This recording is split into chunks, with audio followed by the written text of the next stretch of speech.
Dharmapriya financing company private limited.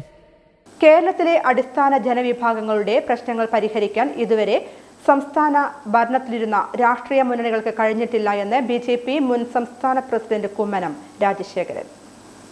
കേരളത്തിലെ അടിസ്ഥാന ജനവിഭാഗങ്ങളുടെ പ്രശ്നങ്ങൾ ഫലപ്രദമായി പരിഹരിക്കാൻ ഇതുവരെ സംസ്ഥാനത്ത് ഭരണത്തിലിരുന്ന ഒരു രാഷ്ട്രീയ മുന്നണിക്കും കഴിഞ്ഞിട്ടില്ലെന്ന് ബിജെപി മുൻ സംസ്ഥാന പ്രസിഡന്റ് കുമ്മനം രാജശേഖരൻ. ഇടതും വലതും സ്വീകരിക്കുന്ന സമീപനങ്ങളിൽ വൻ വ്യത്യാസമില്ലെന്നും വോട്ടിനായി ജനങ്ങളെ സമീപിച്ച് ആകർഷകമായ വാഗ്ദാനങ്ങൾ നൽകിയാൽ മാത്രം സുഖകരമായ ജീവിതം ഉറപ്പാക്കാനാവില്ലെന്നും അദ്ദേഹം വ്യക്തമാക്കി. ഇടതും വലതുമല്ലാത്ത ഭരണം കേന്ദ്രത്തിൽ അധികാരത്തിൽ വന്നതിനു ശേഷം രാജ്യത്ത് നടപ്പാക്കിയ വികസന പ്രവർത്തനങ്ങളുടെ ഗുണഫലം കേരളത്തിലും എത്തേണ്ടതുണ്ടെന്നും അതിനായി ഈ തെരഞ്ഞെടുപ്പിൽ NDA അധികാരത്തിലെത്തേണ്ടതുണ്ടെന്നും കുമ്മനം രാജശേഖരൻ പറഞ്ഞു. സാമൂഹിക സമരസത രാഷ്ട്രീയ പ്രവർത്തനത്തിൽ എന്ന വിഷയത്തെ ആസ്പദമാക്കി ബിജെപി പാലക്കാട് വെസ്റ്റ് ജില്ലാ കമ്മിറ്റിയുടെ നേതൃത്വത്തിൽ ഒറ്റപ്പാലത്ത് സംഘടിപ്പിച്ച യോഗം ഉദ്ഘാടനം ചെയ്ത് സംസാരിക്കുകയായിരുന്നു അദ്ദേഹം. യോഗത്തിൽ ബിജെപി ജില്ലാ പ്രസിഡന്റ് പി വേണുഗോപാലൻ അധ്യക്ഷത വഹിച്ചു.